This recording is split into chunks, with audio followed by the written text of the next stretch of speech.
بسم اللہ الرحمن الرحیم۔ السلام علیکم۔ امید کرتا ہوں آپ سب خیریت سے ہوں گے۔ اللہ تعالی ہمیشہ آپ کو اپنی حفظ و امان میں رکھے۔ صدقہ بن مرداس نے اپنے والد سے روایت کی ہے کہ انطاکیہ کے مضافات میں نے ایک اونچی جگہ پر 3 قبریں دیکھی۔ ان میں ایک پر یہ شعر لکھا تھا کہ زندگی سے وہ شخص کیا لذت حاصل کر سکتا ہے جو یہ جانتا ہو کہ خداوند عالم اس سے ضرور باز پرس کرے گا اور اس سے بندوں کے ساتھ کی جانے والی ناانصافیوں کا بدلہ لے گا اور جو بھلائیاں اس نے کی ہیں اس کی جزا دے۔ دوسری قبر پر لکھا تھا کہ کیا لذت پائے گا وہ جو یقین رکھتا ہے کہ اس بات پر کہ اس پر موت اچانک آ جائے گی، اس کی ساری بڑائی اور ملک چھین لے گی اور اس گھر میں ملائے گی جس کا وہ مستحق ہے۔ تیسری قبر پر لکھا تھا کہ کیسے مزے لوٹے گا وہ جس کا رخ ایسی منزل کی طرف ہے کہ جس پر اترنا جوان کو بوڑھا کر دیتا ہے، جو چہرے کے نقوش کو بہت جلد مٹا دیتا ہے اور جس کے جوڑ بسیدہ ہو جائیں گے۔ یہ تینوں قبریں ایک صف میں کوہان کی شکل میں بنی ہوئی تھیں۔ راوی کہتا ہے کہ میں ایک بوڑھے کے پاس جا کر بیٹھ گیا اور اسے کہا کہ میں نے تمہاری بستی میں ایک عجیب بات دیکھی۔ اس نے کہا کیا دیکھا؟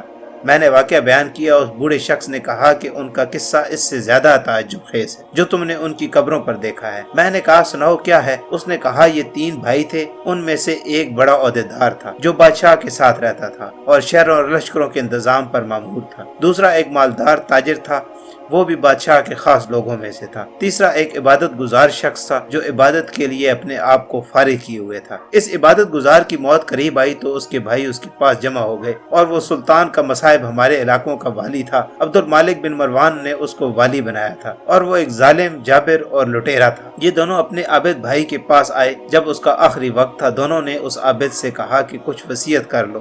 اس نے کہا اللہ کی قسم میرا کوئی مال نہیں ہے کہ میں کچھ وصیت کروں، نہ میرا کسی پر قرض ہے جس کے لینے کی وصیت کروں، اور میں نے دنیا میں کوئی چیز نہیں چھوڑی۔ عہدیدار بھائی نے کہا اے میرے بھائی یہ میرا مال تیرے سامنے ہے، اس میں سے جو چاہو کہو اور جو دل چاہے وصیت کرو، لیکن اس نے رخ پھیر دیا۔ تاجر بھائی نے کہا میرے بھائی تجھے میری کمائی اور کثرت دولت کا پتہ ہے، شاید تیرے دل میں کسی بھلائی کا ارمان رہ گیا ہو جس کو مال خرچ کیے بغیر حاصل نہ کیا جا سکتا ہو۔ یہ میرا مال ہے، اس میں سے جو چاہو حکم کرو، میں اس کو پورا کروں گا۔ وہ ان دونوں کی طرف متوجہ ہوا اور کہا مجھے تمہارے مال کی کوئی ضرورت نہیں، لیکن میں صرف ایک اقرار تم سے لیتا ہوں جس میں تم وعدہ خلافی نہ کرنا۔ انہوں نے کہا وہ کیا ہے؟ اس نے کہا جب میں مر جاؤں تو مجھے غسل دو اور کفن پہنا کر ایک اونچی زمین میں دفن کر دو اور میری قبر پر لکھ دینا کہ زندگی سے وہ شخص کیا مزہ لے سکتا ہے جو یہ جانتا ہو کہ خداوند عالم اس سے باز پرس کرے گا اور اس سے بندوں کے خلاف ناانصافی کا بدلہ لے گا اور نیکیوں کی جزا دے گا۔ جب یہ کام کر دو تو روزانہ میری قبر پہ آیا کرنا، شاید تمہیں نصیحت نصیب ہو۔ انہوں نے اس کی موت کے بعد ایسا ہی کیا اور اس کا عہدیدار بھائی اپنے لشکر کے ساتھ قبر پہ آتا اور اتر کر ان اشعار کو پڑھتا اور روتا۔ جب تیسرا دن ہوا تو لشکر کے ساتھ حسب معمول آیا اور اتر کر رونے لگا۔ پھر جب واپسی کا ارادہ کیا تو اس نے قبر کے اندر سے دھڑام کی آواز سنی۔ قریب تھا کہ اس کا دل اس سے پھٹ جاتا، چنانچہ وہ گھبراہٹ اور خوف کے ساتھ واپس ہوا۔ جب رات ہوئی تو اس نے اپنے بھائی کو خواب میں دیکھا اور اس سے پوچھا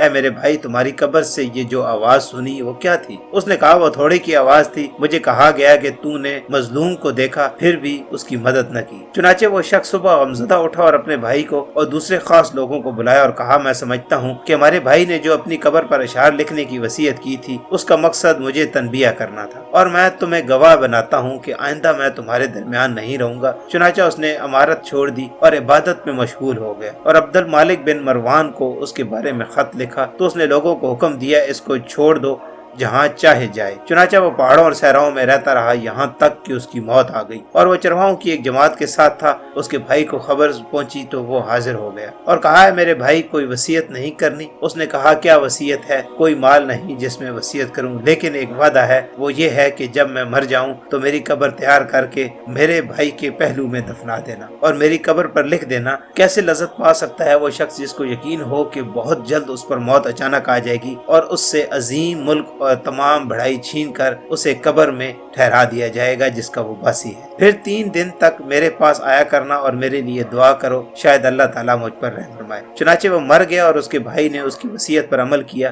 جب اس کی قبر پر تیسرے دن آیا دعا کی اور رویا، پھر جب واپس ہونے لگا تو اس نے ایک شدید آواز سنی جس سے اس کی عقل زائل ہونے کے قریب ہو گئی اور وہ وہاں سے بے چین ہو کر لوٹا۔ رات کو اس نے اپنے بھائی کو خواب میں دیکھا۔ اس سے کہا کہ میں نے جب خواب میں اپنے بھائی کو دیکھا تو اس کی طرف لپکا اور اس سے پوچھا کیا تم ہماری ملاقات کے لیے آئے ہو؟ اس نے کہا ملاقات تو بہت ہی دور ہے۔ میں نے کہا میرے بھائی تیرا کیا حال ہے؟ اس نے کہا خیریت سے ہوں، توبہ کتنی خوبیوں اور بھلائیوں کی جمع ہے۔ میں نے کہا میرا دوسرا بھائی کیسا ہے؟ اس نے کہا وہ تو نیک پیشواؤں کے ساتھ ہے۔ میں نے کہا ہمارا کیا حال ہوگا؟ اس نے کہا جس نے دنیا اور آخرت کے لیے جو کچھ کیا ہے وہ دیکھ لے گا، بس تم اپنی مالداری کو فقیری سے پہلے غنیمت سمجھو۔ راوی کا بیان ہے کہ اس نے دنیا سے کنارہ کشی اختیار کر لی، اپنے مال کو تقسیم کیا، جائیداد بانٹ دی اور اللہ تعالیٰ کی عبادت میں لگ گیا۔ اس کا ایک بیٹا بڑا ہو کر ایک خوبصورت اور باکمال نوجوان بنا اور تجارت شروع کی، یہاں تک کہ تجارت میں ایک اہم مقام کیا۔ اس کے باپ کی موت قریب آئی۔ اس نے اپنے باپ سے کہا ابا جان وصیت نہیں کرتے؟ اس نے کہا اے میرے بیٹے تیرے باپ کا کوئی مال نہیں جس میں وصیت کرے، لیکن میں تجھ سے ایک وعدہ لیتا ہوں کہ جب میں مر جاؤں تو مجھے اپنے چچوں کے ساتھ دفنا دینا اور میری قبر پر یہ اشعار لکھ دینا، کیسے مزے لے سکے گا زندگی سے وہ جس کا رخ ایسی قبر کی طرف ہے جس کی گھاٹ نوجوان کو بوڑھا کر دیتی ہے اور چہرے کا رنگ اڑا دیتی ہے اور جلدی جلدی جسم اور جوڑوں کو وہ سیدھا کر دیتی ہے۔ جب یہ کرو تو اس کے بعد 3 دن تک تم میرے پاس آیا کرنا اور میرے لیے دعا کرنا۔ اس نوجوان نے وصیت پر عمل کیا۔ جب تیسرا دن ہوا تو اس نے ایک آواز سنی جس سے اس کی جلد سکڑ گئی اور رنگ اڑ گیا اور بخار چڑھ گیا اور واپس گھر آیا۔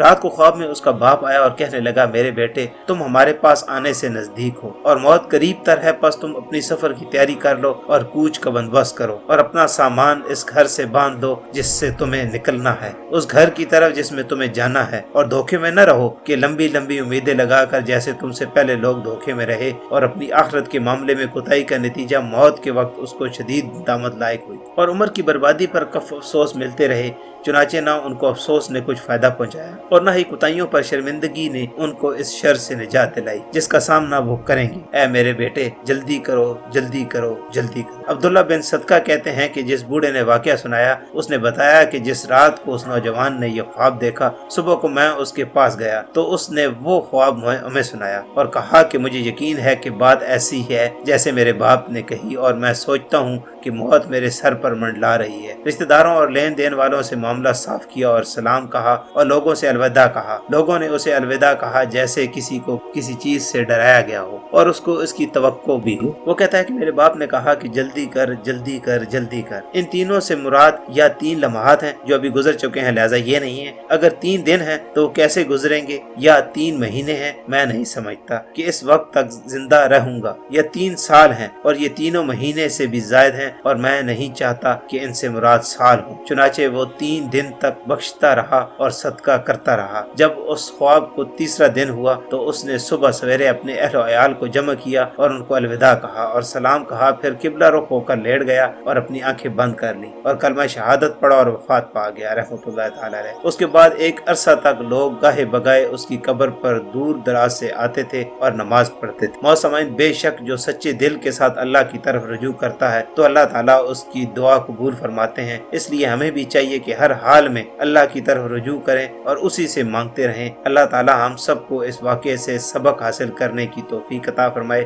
آمین یا رب العالمین۔ آج کی ویڈیو آپ کو پسند آئی ہے تو اس کو لائک کریں اور دوسروں کے ساتھ شیئر کریں اور ایسی ویڈیوز کے لیے ہمارے چینل کو سبسکرائب کریں۔ ملتے ہیں نیکسٹ ویڈیو میں، تب تک کے لیے اپنا اور اپنے ارد گرد کے لوگوں کا بہت سارا خیال رکھیں۔ اللہ حافظ۔